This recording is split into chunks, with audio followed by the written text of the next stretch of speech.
ನಮಸ್ಕಾರ. Doctor M Thippeswamy, ಸಹಾಯಕ ಪ್ರಾಧ್ಯಾಪಕರು, ಅರ್ಥಶಾಸ್ತ್ರ ವಿಭಾಗ, ಸರ್ಕಾರಿ ಪ್ರಥಮ ದರ್ಜೆ ಕಾಲೇಜು, ಕೊರಟಗೆರೆ.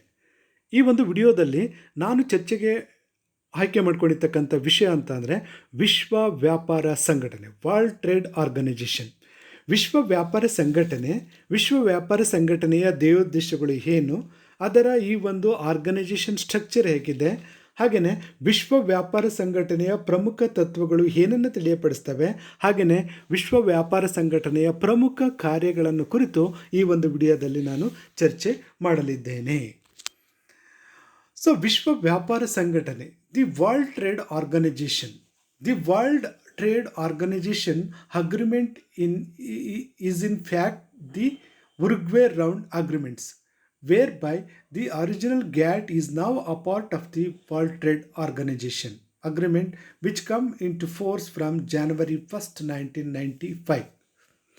ವಿಶ್ವ ವ್ಯಾಪಾರ ಸಂಘಟನೆ ಗ್ಯಾಟ್ನ 8ನೇ ಸುತ್ತಿನ ಮಾತುಕತೆ ಅಥವಾ ಉರುಗ್ವೆ ಸುತ್ತಿನ ಮಾತುಕತೆಯ ತೀರ್ಮಾನದ ಪ್ರಕಾರ ಗ್ಯಾಟ್ ಸ್ಥಾನದಲ್ಲಿ ವಿಶ್ವ ವ್ಯಾಪಾರ ಸಂಘಟನೆ 1995 ಜನವರಿ 1ರಿಂದ ಅಸ್ತಿತ್ವಕ್ಕೆ ಬಂದಿದೆ ಅಂತಲೇ ಹೇಳ್ಬೋದು.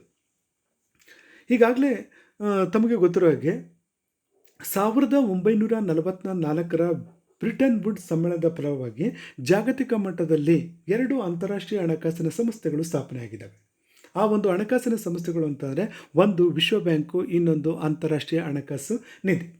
ಅಂತಾರಾಷ್ಟ್ರೀಯ ಹಣಕಾಸು ನಿಧಿ ಏನಕ್ಕೆ ಬಂತು ಅಂತಾರೆ, ಜಾಗತಿಕ ಮಟ್ಟದಲ್ಲಿ ಅಂತಾರಾಷ್ಟ್ರೀಯ ವ್ಯಾಪಾರದಲ್ಲಿ ಈ ಒಂದು ಕೊರತೆಯಿಂದ ಕೂಡಿರ್ತಕ್ಕಂಥ ವಿದೇಶಿ ವಿನಿಮಯವನ್ನು ಹೋಗಲಾಡಿಸೋದಕ್ಕಾಗಿ ಅಂತಾರಾಷ್ಟ್ರೀಯ ಹಣಕಾಸು ನಿಧಿ ಅಸ್ತಿತ್ವಕ್ಕೆ ಬಂದಿದೆ. ದ್ರವ್ಯತಾ ಸಮಸ್ಯೆಗೆ ಒಂದು ಪರಿಹಾರವನ್ನು ಕಲ್ಪಿಸಿಕೊಡೋದಕ್ಕಾಗಿ ಅಂತಾರಾಷ್ಟ್ರೀಯ ಹಣಕಾಸು ನಿಧಿ ಸ್ಥಾಪನೆ ಆದರೆ, ಹಿಂದುಳಿದ ದೇಶಗಳಲ್ಲಿ ಮೂಲಸೌಕರ್ಯಗಳನ್ನು ಕಲ್ಪಿಸಿಕೊಡುವ ದೃಷ್ಟಿಯಿಂದ ವಿಶ್ವ ಬ್ಯಾಂಕ್ ಅಂತಕ್ಕಂಥ ಒಂದು ಸಂಘಟನೆ ಅಸ್ತಿತ್ವಕ್ಕೆ ಬಂದಿದೆ. ಆದರೆ ಅಂತಾರಾಷ್ಟ್ರೀಯ ವ್ಯಾಪಾರಕ್ಕೆ ಸಂಬಂಧಪಟ್ಟಂತೆ ಒಂದು ವ್ಯವಸ್ಥಿತವಾಗಿರ್ತಕ್ಕಂಥ ಸಂಘಟನೆ ಅಸ್ತಿತ್ವಕ್ಕೆ ತರೋದಕ್ಕೆ ಸಂಬಂಧಪಟ್ಟಂತೆ 1946ರಲ್ಲಿ ಹವಾನದಲ್ಲಿ ಅಂತಾರಾಷ್ಟ್ರೀಯ ವ್ಯಾಪಾರ ಮತ್ತು ಉದ್ಯೋಗ ವಿಚಾರಗಳ ಮೇಲೆ ಒಂದು ಜಾಗತಿಕ ಸಮ್ಮೇಳನ ನಡೆಯುತ್ತೆ. ಈ ಒಂದು ಸಮ್ಮೇಳನದಲ್ಲಿ ಸುಮಾರು 53 ದೇಶಗಳು ಒಂದು ಒಪ್ಪಂದಕ್ಕೆ ಸಹಿಯನ್ನು ಹಾಕ್ತವೆ. ಆ ಒಪ್ಪಂದದ ಸಹಿ ಮೇರೆಗೆ ಅಂತಾರಾಷ್ಟ್ರೀಯ ವ್ಯಾಪಾರ ಸಂಘಟನೆ ಎಂದು ಸ್ಥಾಪಿಸಲು ನಿರ್ಧಾರ ಮಾಡಲಾಯಿತು. ಆದರೆ ಹವಾನ ಒಪ್ಪಂದವನ್ನು ಅಮೆರಿಕದ ಕಾಂಗ್ರೆಸ್ ಅನುಮೋದಿಸದ ಕಾರಣದಿಂದಾಗಿ ಆ ಒಂದು ಸಂಘಟನೆ ಅಂದರೆ ಅಂತಾರಾಷ್ಟ್ರೀಯ ವ್ಯಾಪಾರ ಸಂಘಟನೆ ಕಾರ್ಯಾರಂಭ ಮಾಡಲೇ ಇಲ್ಲ. ಆನಂತರ ದಿನಗಳಲ್ಲಿ ಅಂದರೆ 1947ರಲ್ಲಿ ಜಿನಿವಾದಲ್ಲಿ ಸುಮಾರು 23 ದೇಶಗಳು ಸಭೆ ಸೇರಿಬಿಟ್ಟು ಅಂತಾರಾಷ್ಟ್ರೀಯ ವ್ಯಾಪಾರಕ್ಕೆ ಸಂಬಂಧಪಟ್ಟಂತೆ ಒಂದು ಒಪ್ಪಂದವನ್ನು, ಸುಂಕಗಳು ಮತ್ತು ವ್ಯಾಪಾರಗಳಿಗೆ ಸಂಬಂಧಪಟ್ಟಿರ್ತಕ್ಕಂಥ ಒಂದು ಒಪ್ಪಂದವನ್ನು ರಚನೆ ಮಾಡಿಕೊಳ್ತವೆ. ಆ ಒಂದು ಒಪ್ಪಂದವೇ ಗ್ಯಾಟ್ ಅಂತಂದರೆ general agreement on trade and tariffs.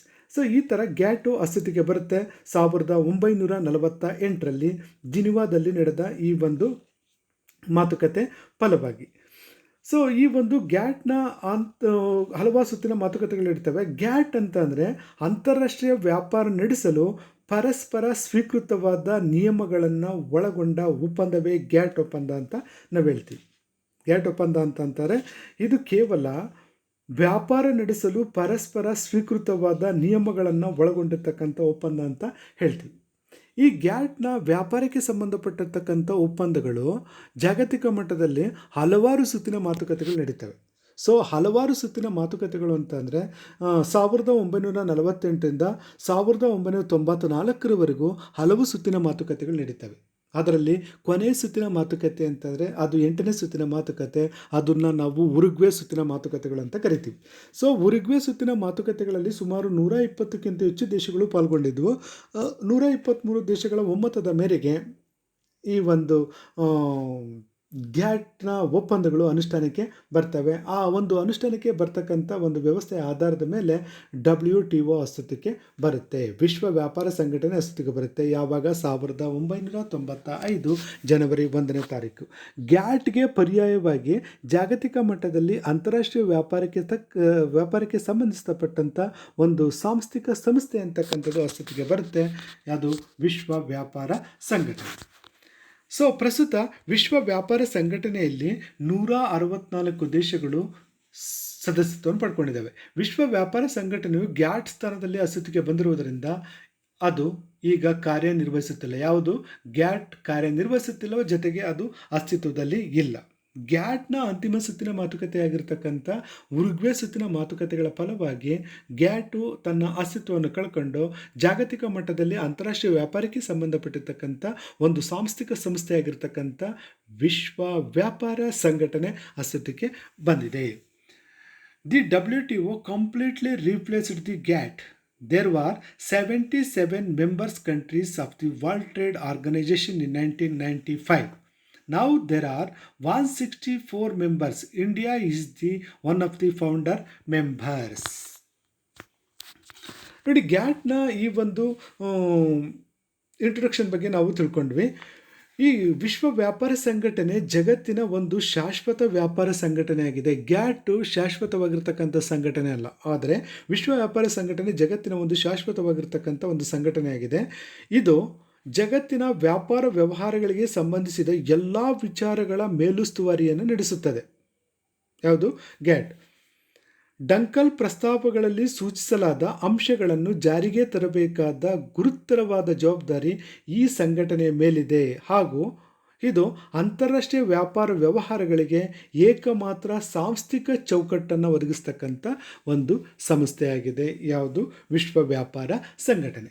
So ಈ ಒಂದು ಅಂತಾರಾಷ್ಟ್ರೀಯ ಮಟ್ಟದಲ್ಲಿ ಅಂತಾರಾಷ್ಟ್ರೀಯ ವ್ಯಾಪಾರಕ್ಕೆ ಸಂಬಂಧಪಟ್ಟಂತೆ ಒಂದು ವ್ಯವಸ್ಥಿತವಾಗಿರ್ತಕ್ಕಂಥ ಸಂಸ್ಥೆಯಾಗಿರ್ತಕ್ಕಂಥ ವಿಶ್ವ ವ್ಯಾಪಾರ ಸಂಘಟನೆಯ ಉದ್ದೇಶಗಳನ್ನು ನಾವು ನೋಡಿದಂಥ ಸಂದರ್ಭದಲ್ಲಿ ವಿಶ್ವ ವ್ಯಾಪಾರ ಸಂಘಟನೆಯು ಪ್ರಮುಖವಾಗಿ ಈ ರೀತಿಯ ದೇಶಗಳನ್ನು ಒಳಗೊಂಡಿದೆ. ಏನಪ್ಪ ಅಂತಾರೆ, ಸದಸ್ಯ ದೇಶಗಳ ನಡುವೆ ವ್ಯಾಪಾರ ವ್ಯವಹಾರಗಳ ಸಂಬಂಧದ ನಿರ್ವಹಣೆಯ ವಿಚಾರಕ್ಕೆ ಸಂಬಂಧಿಸಿದಂತೆ ಸರ್ವಸಮ್ಮತವಾದ ಸಾಂಸ್ಥಿಕ ವ್ಯವಸ್ಥೆಯನ್ನು ಒದಗಿಸುವುದು.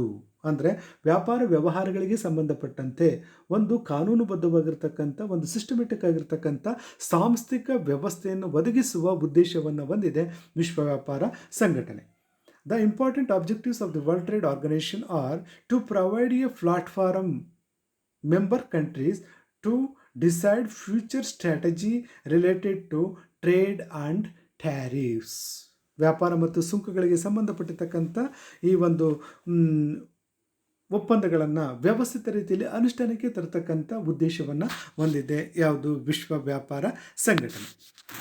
ಇನ್ನು ಎರಡನೇದೇನಪ್ಪ ಅಂತಾರೆ, ಸದಸ್ಯ ದೇಶಗಳ ನಡುವೆ ಅಖೈರುಗೊಳಿಸಲಾದ ಸಂಧಾನಗಳು, ಒಪ್ಪಂದಗಳು ಮತ್ತು ಫಲಿತಾಂಶಗಳನ್ನು ಕಾರ್ಯರೂಪಕ್ಕೆ ತರಲು ಯತ್ನಿಸುವುದು.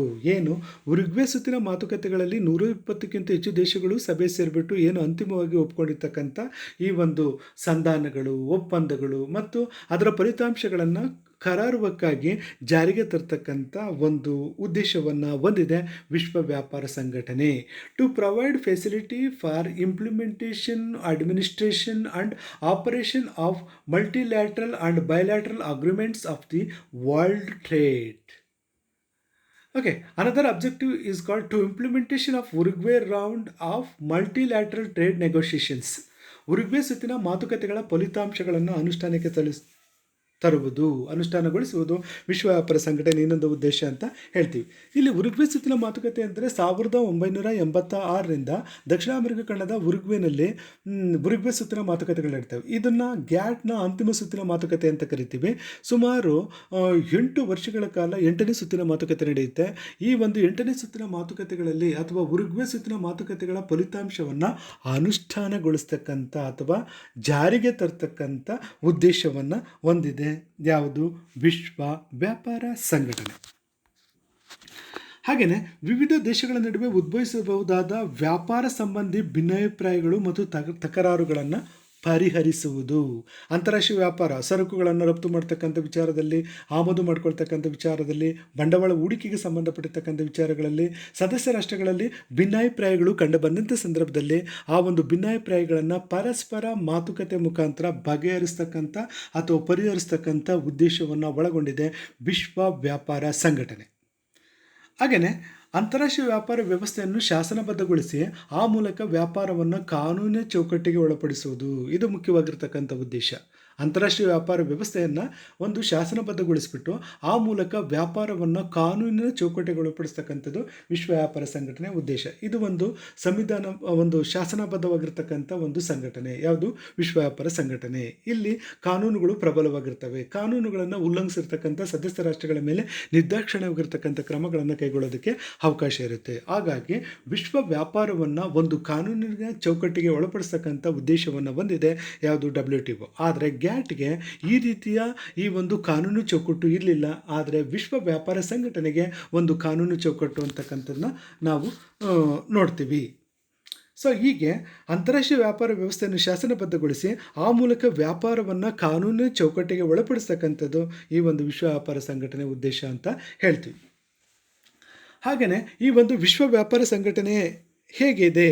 ಸೊ ವಿಶ್ವ ವ್ಯಾಪಾರ ಸಂಘಟನೆಯಲ್ಲಿ 164 ದೇಶಗಳು ಪ್ರಸ್ತುತ ಸದಸ್ಯತ್ವವನ್ನು ಪಡ್ಕೊಂಡಿದ್ದಾವೆ. ಸೊ ಆರಂಭದಲ್ಲಿ ಈ ಒಂದು ವಿಶ್ವ ವ್ಯಾಪಾರ ಸಂಘಟನೆ ಅಸ್ತಿತ್ವಕ್ಕೆ ಬಂತಕ್ಕಂಥ ಸಂದರ್ಭದಲ್ಲಿ ಕೇವಲ 123 ದೇಶಗಳು ಮಾತ್ರ ಇದರ ಸಂಘಟನೆಯ ಸದಸ್ಯತ್ವವನ್ನು ಪಡ್ಕೊಂಡಿದ್ದು. ಈಗ ಪ್ರಸ್ತುತ 164 ದೇಶಗಳು ವಿಶ್ವ ವ್ಯಾಪಾರ ಸಂಘಟನೆಯಲ್ಲಿ ಸದಸ್ಯತ್ವವನ್ನು ಪಡ್ಕೊಂಡಿದ್ದಾವೆ. ಇದರ ಕೇಂದ್ರ ಕಚೇರಿ ಇರ್ತಕ್ಕಂಥದ್ದು ಸ್ವಿಟ್ಜರ್ಲ್ಯಾಂಡಿನ ಜಿನಿವಾದಲ್ಲಿದೆ. ಯಾವುದು? ವಿಶ್ವ ವ್ಯಾಪಾರ ಸಂಘಟನೆಯ ಕೇಂದ್ರ ಕಚೇರಿ ಇರ್ತಕ್ಕಂಥದ್ದು ಸ್ವಿಟ್ಜರ್ಲ್ಯಾಂಡಿನ ಜಿನಿವಾದಲ್ಲಿದೆ. ಹಾಗೆಯೇ ಈ ಒಂದು ವಿಶ್ವ ವ್ಯಾಪಾರ ಸಂಘಟನೆ ಒಳಗೊಂಡಿರ್ತಕ್ಕಂಥ ಈ ಒಂದು ಸಂಘಟನಾತ್ಮಕ ವ್ಯವಸ್ಥೆ ಅಂತಂದರೆ ಒಂದು ಸಾಮಾನ್ಯ ಪರಿಷತ್ ಇರುತ್ತೆ, ನಿರ್ದೇಶಕರ ಮಂಡಳಿ ಇರುತ್ತೆ, ಹಾಗೆಯೇ ಒಬ್ಬ ಕಾರ್ಯನಿರ್ವಾಹಕ ಮಹಾನಿರ್ದೇಶಕರು ಇಲ್ಲಿ ಇರ್ತಾರೆ. ಈಗ ಪ್ರಸ್ತುತ ವಿಶ್ವ ವ್ಯಾಪಾರ ಸಂಘಟನೆಯ ನಿರ್ದೇಶಕರು ಅಥವಾ ಮಹಾನಿರ್ದೇಶಕರು ಅಂತಾರೆ ಡಾಕ್ಟರ್ ನಗೋಜಿ ಒಕೊಂಜ-ಇವಾಲಾ. ಇವರು ಪ್ರಸ್ತುತ ವಿಶ್ವ ವ್ಯಾಪಾರ ಸಂಘಟನೆಯ ಈ ಒಂದು ಮಹಾನಿರ್ದೇಶಕರಾಗಿ ಕಾರ್ಯನಿರ್ವಹಣೆ ಮಾಡ್ತಾ ಇದ್ದಾರೆ. ವಿಶ್ವ ವ್ಯಾಪಾರ ಸಂಘಟನೆ ವ್ಯಾಪಕ ಕಾರ್ಯಕ್ಷೇತ್ರ ಹೊಂದಿದ್ದು ಇದರ ಸದಸ್ಯರಾಗಲು ಬಯಸುವ ದೇಶಗಳು ಒಪ್ಪಂದಗಳು ಮತ್ತು ತೀರ್ಮಾನಗಳ ಪೂರ್ಣ ಕಂತೆಯನ್ನು ಒಪ್ಪಿಕೊಂಡ ನಂತರವೇ ಸದಸ್ಯತ್ವ ಲಭ್ಯವಾಗುತ್ತದೆ. ಈ ಒಂದು ಸಂಘಟನೆಯಲ್ಲಿ ಸದಸ್ಯತ್ವ ಪಡ್ಕೊಳ್ಳೋದಕ್ಕೆ ಪ್ರತಿಯೊಂದು ರಾಷ್ಟ್ರಕ್ಕೂ ಕೂಡ ಮುಕ್ತವಾಗಿರ್ತಕ್ಕಂಥ ಅವಕಾಶ ಇರುತ್ತೆ. ಆದರೆ ವಿಶ್ವ ವ್ಯಾಪಾರ ಸಂಘಟನೆ ನಿಯಮಗಳನ್ನು, ಒಪ್ಪಂದಗಳನ್ನು ಅನುಷ್ಠಾನಕ್ಕೆ ತರ್ತೀವಿ ಅಂತಕ್ಕಂಥ ಒಂದು ಕಟಿಬದ್ಧವಾಗಿದ್ದಂಥ ರಾಷ್ಟ್ರಗಳನ್ನು, ಒಪ್ಪಿಕೊಂಡಿರ್ತಕ್ಕಂಥ ರಾಷ್ಟ್ರಗಳನ್ನು ಮಾತ್ರ ಈ ಒಂದು ಸಂಘಟನೆಯಲ್ಲಿ ಸದಸ್ಯತ್ವ ಪಡ್ಕೊಳ್ಳೋದಕ್ಕೆ ಅವಕಾಶವನ್ನು ಕಲ್ಪಿಸಿ ಕೊಡಲಾಗುತ್ತದೆ. ಸೊ ವಿಶ್ವ ವ್ಯಾಪಾರ ಸಂಘಟನೆ ಕನಿಷ್ಠ 2 ವರ್ಷಗಳಿಗೊಮ್ಮೆ ಸಭೆ ಸೇರುವ ಸಚಿವ ಮಟ್ಟದ ಸಮ್ಮೇಳನವು ನಿರ್ದೇಶನ ನೀಡುತ್ತಿರುತ್ತದೆ.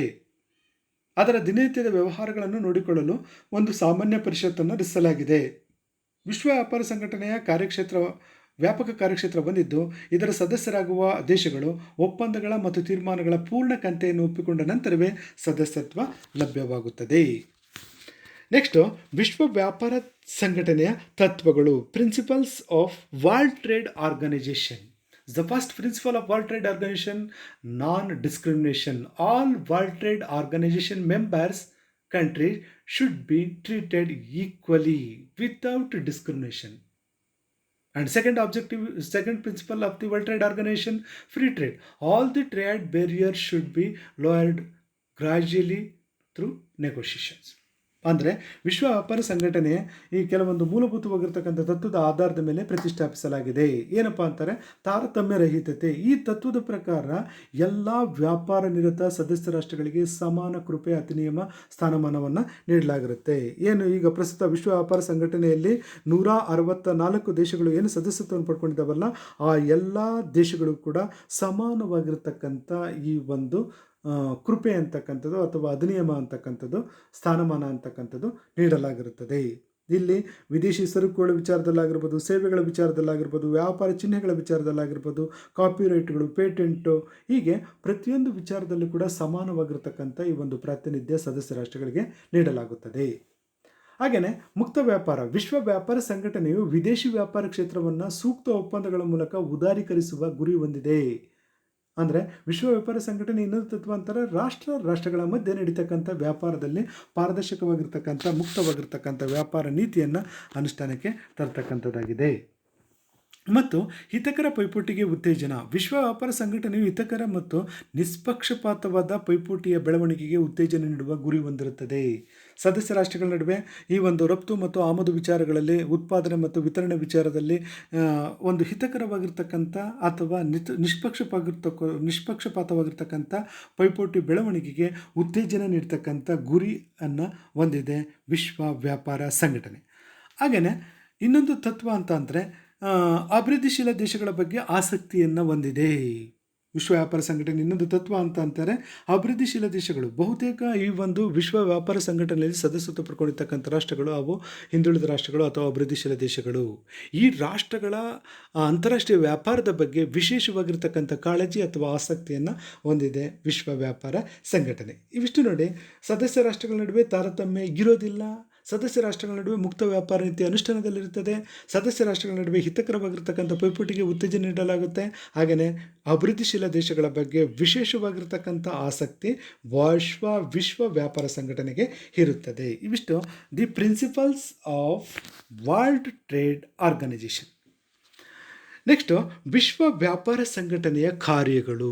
The functions of world trade organization. The first function of the world trade organization we called it as the implementing and administrating bilateral and multilateral trade agreements. ಅಂದರೆ ಒಪ್ಪಂದಗಳನ್ನು ಅನುಷ್ಠಾನಕ್ಕೆ ತರತಕ್ಕಂಥ ಕಾರ್ಯವನ್ನು ನಿರ್ವಹಿಸ್ತಾ ಇದೆ ವಿಶ್ವ ವ್ಯಾಪಾರ ಸಂಘಟನೆ.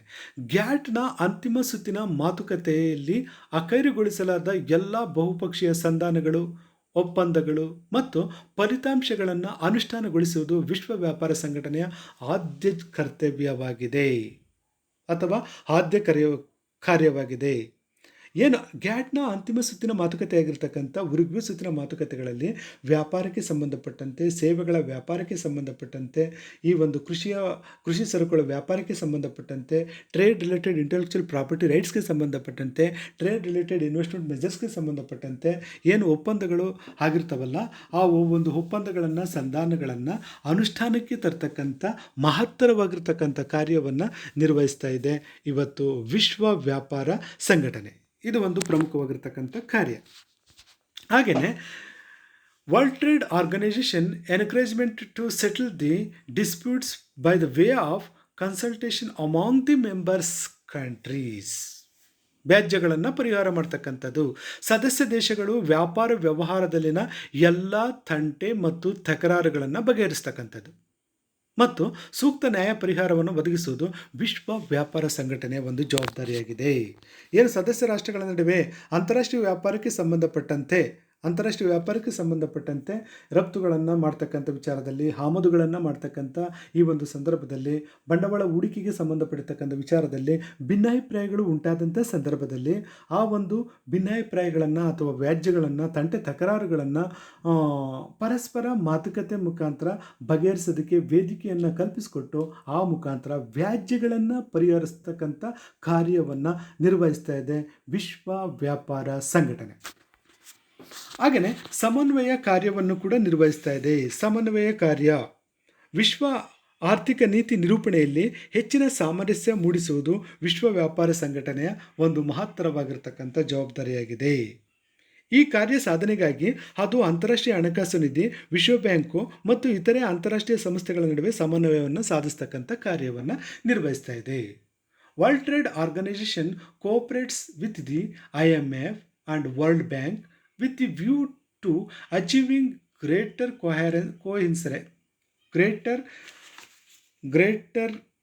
coherence in global economic policy making. ಹೀಗೆ ಸಮನ್ವಯ ಕಾರ್ಯವನ್ನು ನಿರ್ವಹಿಸ್ತಾ ಇದೆ. ವಿಶ್ವ ಆರ್ಥಿಕ ನೀತಿ ನಿರೂಪಣೆಯಲ್ಲಿ ಹೆಚ್ಚಿನ ಸಾಮರಸ್ಯ ಮೂಡಿಸುವುದು ವ್ಯಾಪಾರ ಸಂಘಟನೆಯ ಒಂದು ಜವಾಬ್ದಾರಿ ಅಂತಲೇ ಹೇಳ್ಬೋದು. ಹಾಗೆಯೇ ಸಂಧಾನಗಳ ವೇದಿಕೆಯಾಗಿ ಕಾರ್ಯನಿರ್ವಹಿಸುತ್ತದೆ. World trade organization provides the forum for negotiations among the members concerning their multilateral trade relations. ಸಂಧಾನಗಳ ವೇದಿಕೆಯಾಗಿ ಇದು ಕಾರ್ಯನಿರ್ವಹಿಸುತ್ತದೆ. ವಿಶ್ವ ವ್ಯಾಪಾರ ಸಂಘಟನೆಯು ಸದಸ್ಯ ರಾಷ್ಟ್ರಗಳಿಗೆ ಬಹುಮುಖ ವ್ಯಾಪಾರಕ್ಕೆ ಸಂಬಂಧಿಸಿದ ಸಂಧಾನಗಳಿಗೆ ವೇದಿಕೆಯಾಗಿ ಕಾರ್ಯನಿರ್ವಹಿಸುತ್ತದೆ.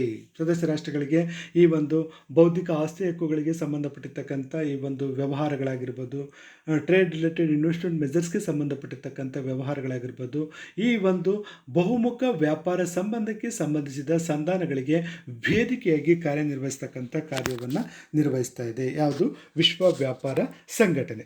ಸೊ ಹೀಗೆ ವಿಶ್ವ ವ್ಯಾಪಾರ ಸಂಘಟನೆ ಯಾವಾಗ ಅಸ್ತಿತ್ವಕ್ಕೆ ಬಂತು? ವಿಶ್ವ ವ್ಯಾಪಾರ ಸಂಘಟನೆಯಲ್ಲಿ ಈಗ ಪ್ರಸ್ತುತ ಸದಸ್ಯತ್ವ ಪಡ್ಕೊಂಡಿರ್ತಕ್ಕಂಥ ರಾಷ್ಟ್ರಗಳು ಎಷ್ಟು? 164 ದೇಶಗಳು ಈ ಒಂದು ವಿಶ್ವ ವ್ಯಾಪಾರ ಸಂಘಟನೆಯಲ್ಲಿ ಸದಸ್ಯತ್ವವನ್ನು ಪಡ್ಕೊಂಡಿದ್ದಾವೆ.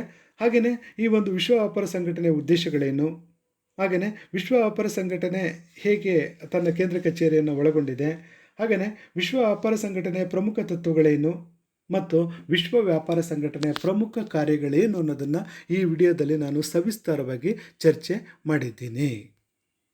ಧನ್ಯವಾದಗಳು.